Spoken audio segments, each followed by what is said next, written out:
Guys, deluded Gunner now. Maitland Niles, we know he's played right back at the academy in some games, like against Stoke, but he's not a fullback. He can play all over the place. He can play centre mid, and he'll probably tell you his best position if he had one is probably centre mid or out wide, where he's had a lot of joy.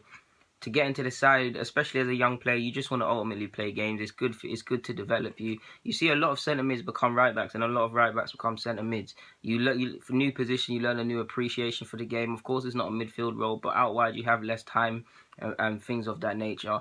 And more importantly, in regards to just getting games, like you've seen with Gerrard coming through his early days and a couple other players, you just want to get on ultimate, and Stones when he was playing right back. Ultimately, at Everton, of course, he didn't come through there, but you get where I'm going. Ultimately, you just want to play games. We've seen him play expertly at fullback last season at some games. He's also given some cause for concern that some people ain't looking out for. But it's not his natural position. He's done all right. Ultimately, you get games. And yeah, you just want to get into the side. Arsenal typically packed in midfield. I believe he can play in midfield. He's got the ability to play in midfield purely because he's different to the midfielders we have. But yeah, he's playing out wide. Specifically, he's been a couple of games you've seen him make some mistakes from, if you look at the Chelsea when he was playing centre-half. When he was playing centre-half, he made a lot of errors. He made some headers into blind alleys. And when I say blind alleys, just into space. If you're going to head it, you need to head it out of position or into a position where it's less likely where they can do some damage. It's all about thinking ahead. You've seen him get caught out of play a couple of times. You've seen him, while you've also seen some good things from him, his marking, the way he doesn't dive in, he follows his runners. You've also seen some other things. He's not a natural centre-half, so of course if he gets killed, it's not all his fault. I mean, he hasn't got the characteristics for a centre-half, and it's just not his position. There are some benefits for him playing there, I guess. Playing in a back four, well, us as a free, you learn to be tactically disciplined because you've got to step out of defence with your man. You've got to all be in a line. You've got to be aware of where your partner / your trio, your other two members have got to be. You've got to push your fullback out. You've got to talk to your fullback and tell them to cover. You've got to receive it, especially playing a back three. And I really think Xhaka or Bilic should have played ahead of him. But in a back three, you need to want the ball. Obviously, you need to improve if you're playing at centre-half as well, you need to improve your heading and your engagement and your timing of tackles and when to drop off, when to engage and things of that nature. So immediately you can see the benefits to playing him in defence or playing him centre-half, even though I don't agree with it. Because when he goes back to centre mid, you have a better appreciation. And for the characteristics I think he could be, we should actually look to play him with Xhaka on the basis that he might not be the most eye-catching on the ball, but he can retain possession, he can regain possession, he can hustle opponents out of possession, and he's decent. He can find the ball over the top or infield. He's not, like I said, he's not a midfield maestro as these people call it, but he has something that some people don't have. Xhaka is a very good player in my opinion.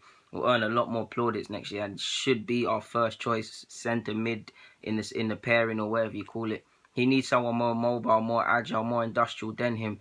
Maitland Niles would be the perfect partner for him to stay with, to win possession. Obviously, they'll both win possession, but to stay next to him, to win the tackles. You've seen him do these sort of things. So playing in defence will help him he'll help firstly. And again, on top of what I've said, it will help him see the game ahead of him. So when he goes back to his natural position, centre mid if I have my way, he will have an appreciation for his centre half. So he'll think, let me cover him.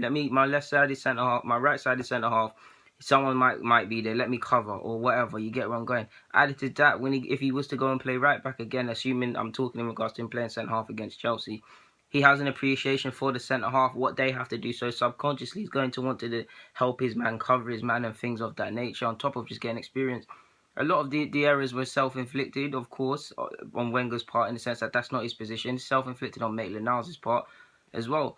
You have to make mistakes now and in pre-season. He's a young pro. I know with the way the game is, they want you to be at a level when you're a young pro where the first team is up. But you have to take your time and be cautious.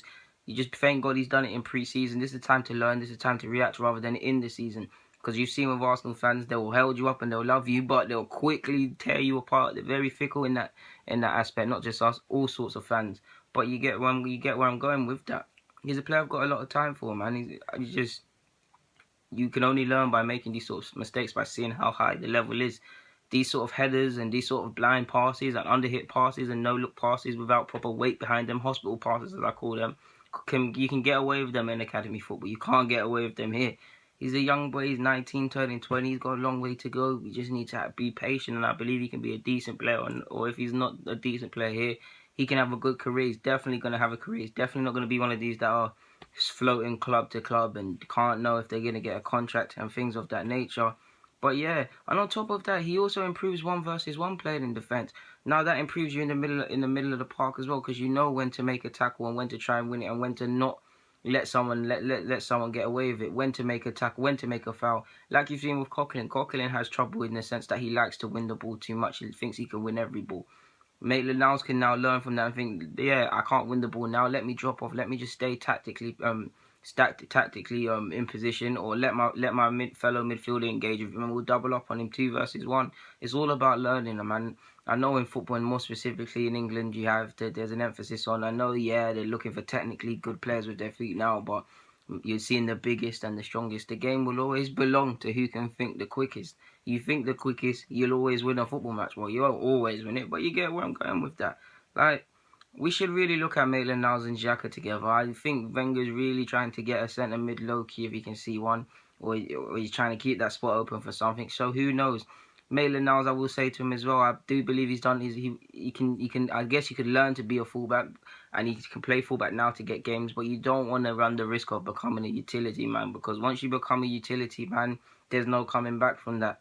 That label is hard to shake. You then run the risk of not playing as much games as you can, because people see you just fitting in where you can and should. But yeah, guys, Deluded Guna, I'm signing out. Maitland Niles isn't a centre half. We know this. But he will be a decent player, whether it's at Arsenal. Well, I hope it's at Arsenal. And if we carry on being retarded as we've been in regard to young talent and giving them the platform, he'll be somewhere else. But he's definitely got the ability to play. And last year, you got to see him pushing to start. When we were around the time we played at Stamford Bridge and we were doing 4-3-3, he was pushing to start. I think he'd be very good in that, because he's very good for our team, and the way he likes to play can be very good for his teammates, recovering possession, retaining possession, regaining possession, all that sort of stuff. Guys, Deluded Guna signing out. Get in the comments. Yeah, man, this is great.